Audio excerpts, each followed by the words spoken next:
প্রিয় শিক্ষার্থীরা, আসসালামু আলাইকুম ওয়া রাহমাতুল্লাহি ওয়া বারাকাতুহু। আশা করি সকলেই ভালো আছো।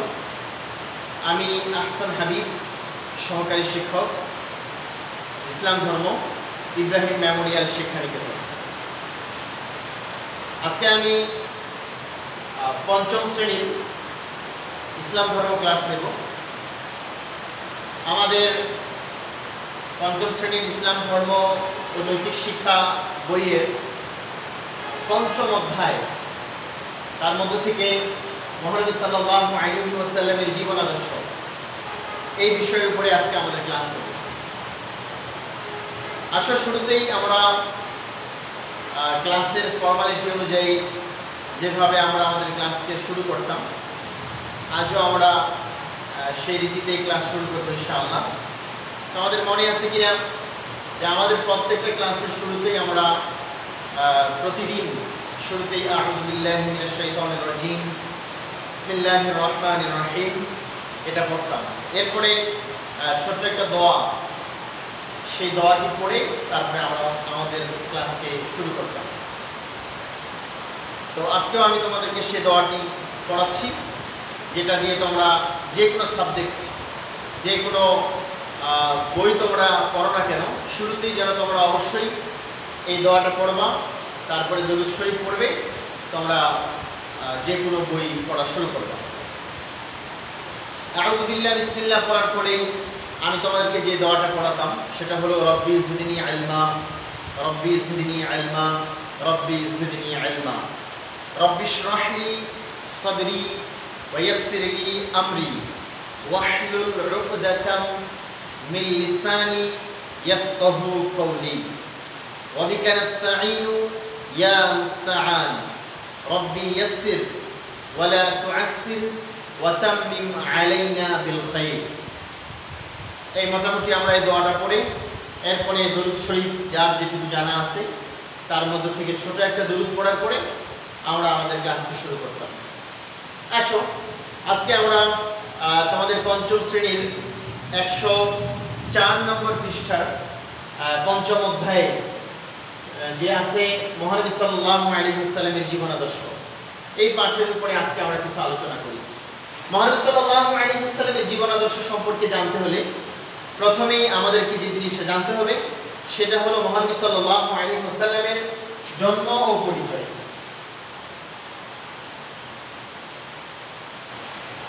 জন্ম ও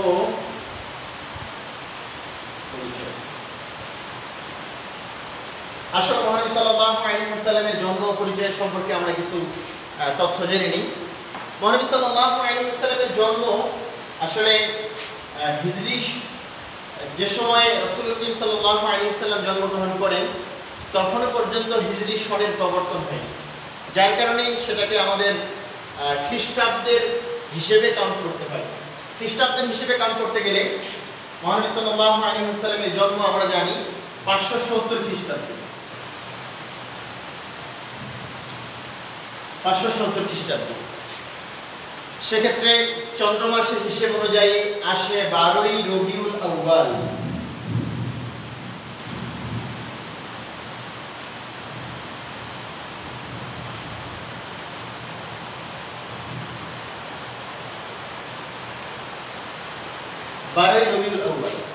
আর যদি খ্রিস্টাব্দ অনুযায়ী ইংরেজি মাসে আমরা আসি তাহলে যেটা আসে সেটা হলো 20ই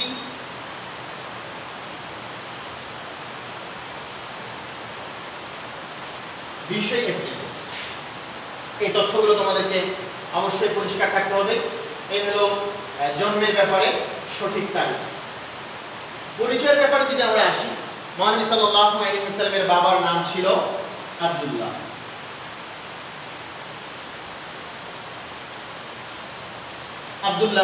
মায়ের নাম ছিল আমিনা। বাবা এবং মা এই দুটো অবশ্যই তোমাদেরকে জানতে হবে। এরপরে আসো মহানবী সাল্লাল্লাহু আলাইহি ওয়াসাল্লামের দাদার নাম কি ছিল, এটা কিন্তু একটা জানার বিষয়, যে তোমাদের বইয়ে উল্লেখ করা আছে এবং তোমাদের পরীক্ষায় এটা আসার মতো। মহানবী সাল্লাল্লাহু আলাইহি ওয়াসাল্লামের দাদার নাম ছিল আব্দুল মুত্তালিব।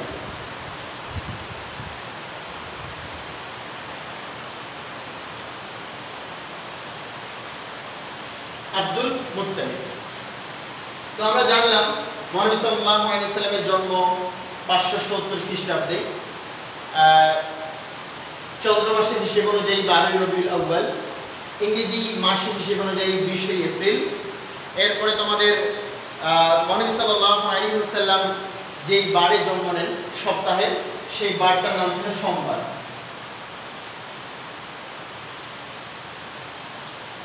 সোমবার। আরেকটা জিনিস জানার হলো মহানবী সাল্লাল্লাহু আলাইহি ওয়াসাল্লাম মক্কার বিখ্যাত কোন বংশে জন্ম নেন? স্থান তো হলো মক্কা, স্থানের নাম আসলে সেটা অবশ্যই মক্কা। যদি বংশের নাম আসে তাহলে কুরাইশ বংশ।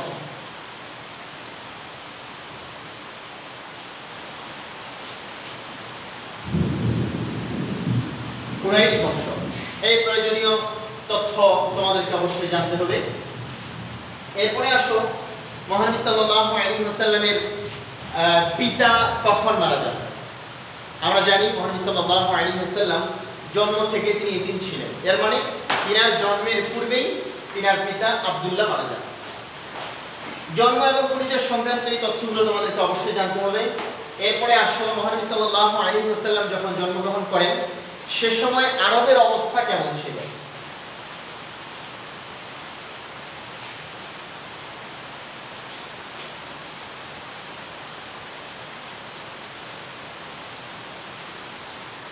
মহানবী সাল্লাল্লাহু আলাইহি ওয়াসাল্লাম যে সময় মক্কাতুল মুকাররমাতে জন্মগ্রহণ করেন, আমরা জানি সে সময় আরবের অবস্থা এতখানি শোচনীয় ছিল যে সেই যুগটাকে ইতিহাসবিদগণ কি বলেন? আইয়ামে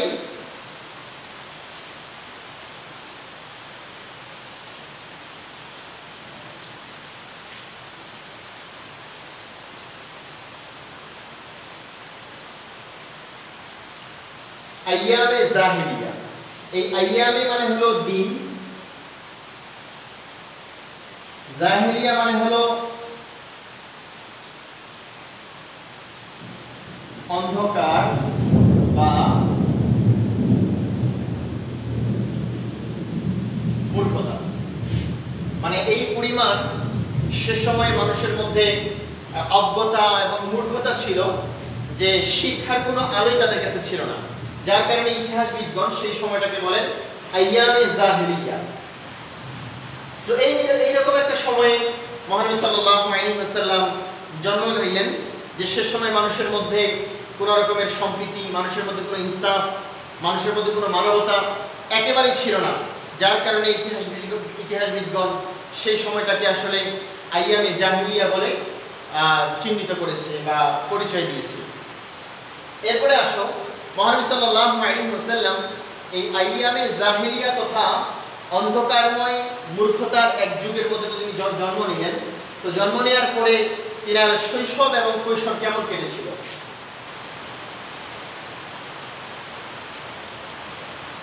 শৈশব, তিনার শৈশবের ব্যাপারে আমাদেরকে যে জিনিসগুলো জানতে হয় সেটা হলো মহানবী সাল্লাল্লাহু আলাইহি ওয়াসাল্লাম জন্মের পরে তিনার চাচা আবু লাহাবের একজন দাসী ছিল, যেই দাসী নাম ছিল সুয়াইবিয়া, আরবিতে নাম হলো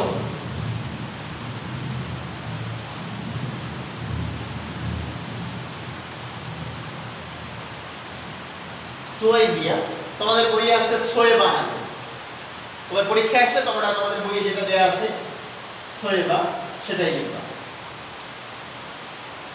এই সোয়েবার প্রথমে দুধ পান করেন।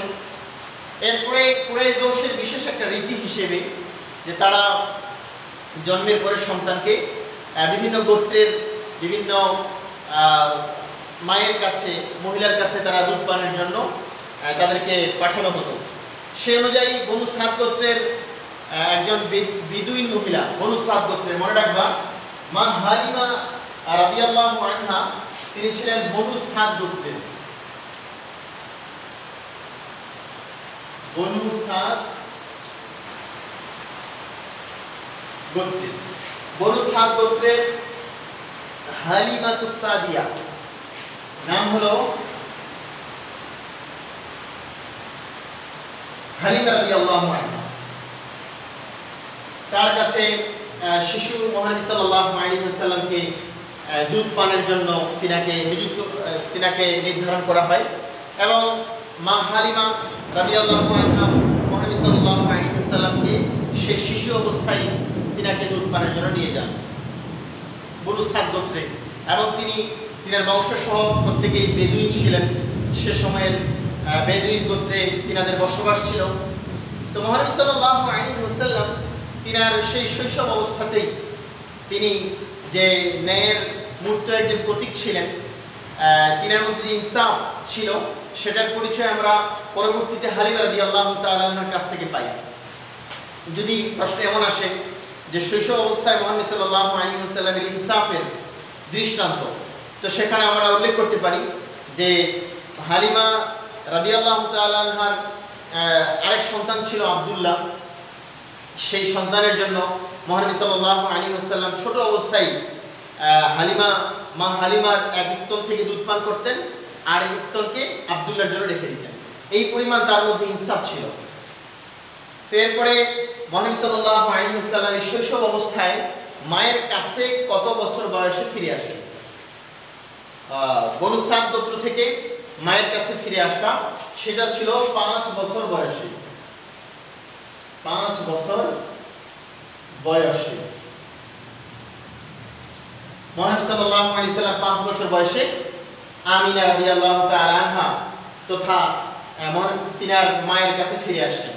এরপরে বেশি দিন মায়ের কাছে থাকতে পারেননি। হঠাৎ করে একদিন তিনি ঠিক মহানবী সাল্লাল্লাহু আলাইহি ওয়াসাল্লামের 6 বছর বয়স, তখন 6 বছর বয়সে তিনি তিনার মাকে হারান। তোমাদের এটাও জানা থাকতে হবে মহানবী সাল্লাল্লাহু আলাইহি ওয়াসাল্লাম তার মাকে কত বছর বয়সে হারান? সেটা ছিল 6 বছর বয়স। এরপরে 6 বছর বয়সে যখন তিনি তিনার মাকে হারানোর পরে মহানবী সাল্লাল্লাহু আলাইহি ওয়াসাল্লাম তার দাদা আব্দুল মুত্তালিব, আগে তো আমাদেরকে বলেছি আব্দুল মুত্তালিব তিনার দাদার নাম, এই দাদার কাছে তিনি লালন পালন হওয়া শুরু করলেন। এই অবস্থায় যখন তিনার বয়স ঠিক 8 বছর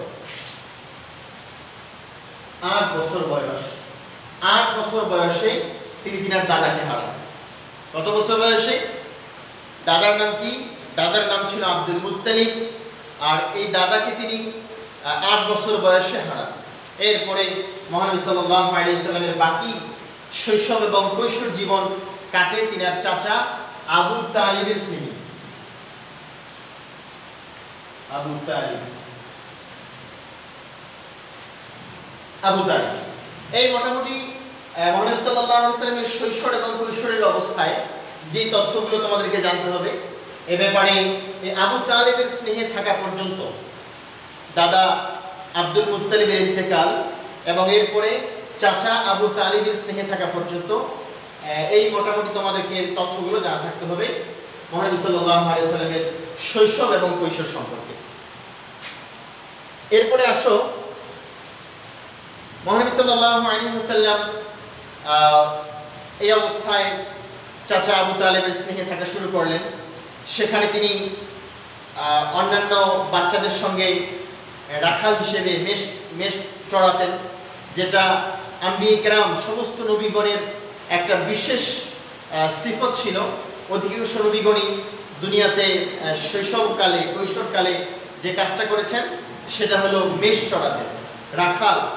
রাখাল ছিল তাদের একটা বিশেষ পেশা, যার কারণে আমরা আমাদের কাছে আসলে রাখাল পেশাটাকে পছন্দ করা দরকার, যে রাখালিত্ব এই পেশাটাকে অধিকাংশ নবী পয়গম্বর আলাইহিস সালাম তিনারা জীবনে গ্রহণ করেছেন। মহানবী সাল্লাল্লাহু আলাইহি ওয়াসাল্লামের শৈশবকালে সে সময়ের জ্ঞানী গুণী তথা মুরব্বীরা যারা ছিলেন তাদের প্রত্যেকের কাছে স্বীকৃত ছিল যে শৈশব অবস্থায় মহানবী সাল্লাল্লাহু আলাইহি ওয়াসাল্লামের মধ্যে তারা সততা, ন্যায়নিষ্ঠা, এরপরে আমানতদার, বিশ্বাসী, বিচক্ষণতা, পরোপকারী, এরপরে শান্তিকামী একজন যুবক হিসেবে মহানবী সাল্লাল্লাহু আলাইহি ওয়াসাল্লাম পুরো মক্কাতুল মুকাররমার মধ্যে তিনার একটা খ্যাতি অর্জন করেন। যার কারণে তিনার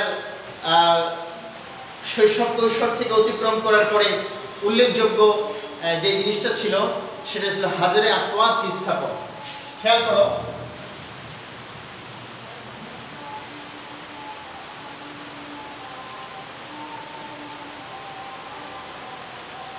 হাজরে আসওয়াদ। এই হাজরে আসওয়াদকে স্থাপন নিয়ে কুরাইশদের মধ্যে একটা দ্বন্দ্ব ছিল যে হাজরে আসওয়াদকে কে স্থাপন করবে, এবং এটার ক্ষেত্রে তারা নির্বাচন করতেন পুরো কুরাইশ বংশের মধ্যে থেকে, মক্কা থেকে যেই মানুষটাকে প্রত্যেকের কাছে আস্থাভাজন, যেই মানুষটা প্রত্যেকের কাছে গ্রহণযোগ্যতা, সেই মানুষটাকে তারা এই হাজরে আসওয়াদ, কালো পাথর, কাবা শরীফের দেয়ালের সঙ্গে যেই পাথরটাকে তারা স্থাপন করত এবং যেটা তাদের কাছে সম্মানের বিষয় ছিল, এই হাজরে আসওয়াদ স্থাপনের জন্য তারা এমন ব্যক্তিকে সিলেক্ট করতেন। সেক্ষেত্রে একটা দ্বন্দ্বের পরিবেশ তৈরি হয়ে গেল, কি করে আমরা হাজরে আসওয়াদের জন্য একটা ব্যক্তিকে নির্ধারণ করতে পারি যেই ব্যক্তিটাকে সবাই গ্রহণ করবে। খুব মজার বিষয়, প্রত্যেক গোত্র থেকে এক একজন বয়স্ক, জ্ঞানী, গুণী, বিদ্বান, প্রবীণ মানুষকে প্রস্তাব দেওয়া হচ্ছে, কিন্তু কেউই তাদের এই প্রস্তাবকে মানতেছে না। পরিবেশ যখন এই হলো, কোনো প্রবীণ ব্যক্তিকে কেউ মানছে না, সে সময় প্রত্যেকের মাথার মধ্যে একটা খেয়ালই আসলো যে আমাদের মধ্য থেকে এমন একজন বিচক্ষণ, আমানতদার, বুদ্ধিমান, পরোপকারী, হিতাকাঙ্ক্ষী একজন যুবক আছে, যেই যুবককে গ্রহণ করতে কোনো গোত্রের মানুষের মধ্য থেকে কোনো আপত্তি থাকবে না। যখন এই প্রস্তাব আসলো, প্রত্যেকের কাছে একটি নাম, সেটা হলো মুহাম্মদ সাল্লাল্লাহু আলাইহি ওয়াসাল্লাম। প্রস্তাব দেয়া হলো মুহাম্মদ সাল্লাল্লাহু আলাইহি ওয়াসাল্লামকে হাজরে আসওয়াদ স্থাপনের জন্য। মজার ব্যাপার, ঘটনাটা তোমাদের জানা থাকতে হবে। শৈশব এবং যৌবনকালের মুহাম্মদ সাল্লাল্লাহু আলাইহি ওয়াসাল্লামের উজ্জ্বল এক দৃষ্টান্ত, এটা তোমাদের মনে থাকতেই হবে। প্রস্তাব চলে আসলো মুহাম্মদ সাল্লাল্লাহু আলাইহি ওয়াসাল্লামের কাছে। মুহাম্মদ সাল্লাল্লাহু আলাইহি ওয়াসাল্লামের কাছে যখন এ ব্যাপারে প্রস্তাব আসলো, তিনি যুগান্তকারী একটা উদ্যোগ নিলেন এই হাজরে আসওয়াদ স্থাপনে। তিনার উদ্যোগটা কি ছিল? মুহাম্মদ সাল্লাল্লাহু আলাইহি ওয়াসাল্লাম উদ্যোগ নিলেন যে আমরা একটা গিলাফের মধ্যে, একটা চাদরের মধ্যে এই পাথরকে রাখবো। এরপরে মক্কার মধ্যে কুরাইশদের মধ্য থেকে যতগুলো গোত্র আছে, প্রত্যেক গোত্রের নেতা আসবে, এক একজন নেতা আসবে, এসে এই চাদরটাকে ধরবে, চাদরটাকে ধরে এরপরে এই পাথরটাকে যথাস্থানে স্থাপন করা হবে। কত সুন্দর এক প্রস্তাব! এই প্রস্তাব পাওয়ার পরে মহানবী সাল্লাল্লাহু আলাইহি ওয়াসাল্লামের যে দূরদৃষ্টি, তিনার যে বিচক্ষণতা, প্রত্যেককে আপন করে নেয়া, প্রত্যেকেরই মন রক্ষা, মনকে জয় করার যে এক বিরল দৃষ্টান্ত, এবং তিনার যে যোগ্যতা, এই যোগ্যতা কিন্তু প্রমাণ হয়ে গেল হাজরে আসওয়াদকে স্থাপনকে কেন্দ্র করে। প্রিয় শিক্ষার্থীরা, আসো। আচ্ছা, এবার আমরা মহানবী সাল্লাল্লাহু আলাইহি ওয়াসাল্লামের বিবাহ পর্যন্ত, তিনার বিবাহ, বৈবাহিক জীবন, আমরা আজকের ক্লাসে মোটামুটি বিবাহ পর্যন্ত, তিনার যৌবনকালের, নবুয়তের আগে বিবাহ পর্যন্ত আজকে আমরা জানার চেষ্টা করব। বিবাহের ব্যাপারে আমরা সকলেই জানি যে মহানবী সাল্লাল্লাহু আলাইহি ওয়াসাল্লাম 25 বছর বয়সে বিবাহ করেন। 25 বছর বয়স। সে সময় তিনি যার সাথে বিবাহ করেন, তিনার নাম ছিল খাদিজা রাদিয়াল্লাহু তাআলা আনহা।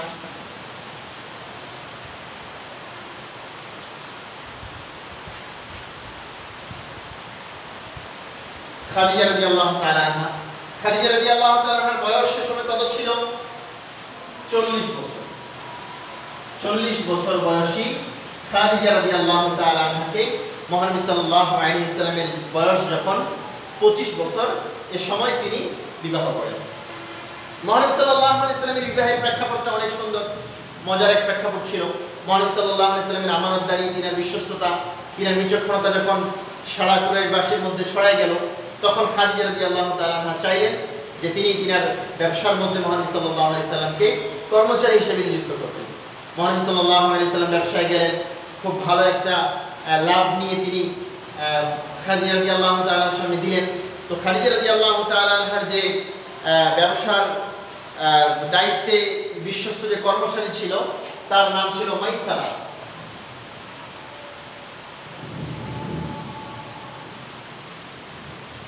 মাইসারা, এই মাইসারা মহানবী সাল্লাল্লাহু আলাইহি ওয়াসাল্লামের সঙ্গে ব্যবসায় গিয়ে তিনার মধ্যে যে আমানতদারি ছিল, এই আমানতদারিতার গুণের বর্ণনা যখন খাদিজা রাদিয়াল্লাহু তাআলা আনহাকে এসে দেন, এরপরেই আসলে মূলত খাদিজা রাদিয়াল্লাহু তাআলা আনহা মহানবী সাল্লাল্লাহু আলাইহি ওয়াসাল্লামকে বিবাহের জন্য পছন্দ করেন এবং পরিশেষে চাচা আবু তালেবের অনুমতি নিয়ে তিনার সম্মতিতে এবং তিনার নেতৃত্বে মহানবী সাল্লাল্লাহু আলাইহি ওয়াসাল্লাম খাদিজা রাদিয়াল্লাহু তাআলা আনহাকে বিবাহ করেন। এরপরে মহানবী সাল্লাল্লাহু আলাইহি ওয়াসাল্লামের বিবাহের পরে ধারাবাহিকভাবে তোমাদের পরবর্তী ক্লাসে ইনশাআল্লাহ মহানবী সাল্লাল্লাহু আলাইহি ওয়াসাল্লামের নবুয়ত লাভের পরে নবুয়তে প্রথম কোন সূরা কোন আয়াতে কারিমাগুলো জিবরাইল আমিন আলাইহিস সালাতু ওয়াস সালাম মহানবী সাল্লাল্লাহু আলাইহি ওয়াসাল্লামের কাছে নিয়ে আসলেন এবং সেই অনুযায়ী তিনি কিভাবে দাওয়াত দিলেন, ঈমানের দাওয়াতের প্রেক্ষাপটগুলো কেমন ছিল, এ ব্যাপারে ইনশাআল্লাহ আমাদের পরবর্তী ক্লাসে আমরা ধারাবাহিকভাবে জানব। আজকে এই পর্যন্তই। মনে রাখবা, প্রথম থেকে আসো, জন্ম পরিচয়, জন্মের মধ্যে যে তথ্যগুলো দেয়া আছে প্রত্যেকটা তথ্য অবশ্যই হিজরি সন তখন পর্যন্ত প্রবর্তন হয়নি, কিন্তু চন্দ্র মাসের 12 রবিউল আউয়াল যদি খ্রিস্টাব্দের দিক থেকে আসে 570 খ্রিস্টাব্দ, এরপরে সেটা 20 এপ্রিল রোজ সোমবার ছিল। তিনার পরিচয়ের ব্যাপারে কুরাইশ বংশে বাবা আব্দুল্লাহ, মা আমিনা, দাদা আব্দুল মুত্তালিব, চাচা আবু তালিব, এই তথ্যগুলো অবশ্যই তোমাদেরকে জানতে হবে। ঠিক আছে, আজকে এই পর্যন্তই। যারা ক্লাস উপভোগ করলাম সবাইকে ধন্যবাদ। সবাই ভালো থেকো, বাসায় বসে ভালোভাবে পড়াশোনা করো এবং দোয়া করো আল্লাহ তাআলা যেন আমাদের সবাইকে সুস্থ রাখেন এবং এই মহামারীর কাল শেষ হওয়ার পরে আমরা আবার প্রত্যেকের সাথে সাক্ষাৎ করতে পারি। আল্লাহ পাক আমাদেরকে সেই পর্যন্ত সুস্থ রাখেন। আসসালামু আলাইকুম ওয়া রাহমাতুল্লাহি ওয়া বারাকাতুহু।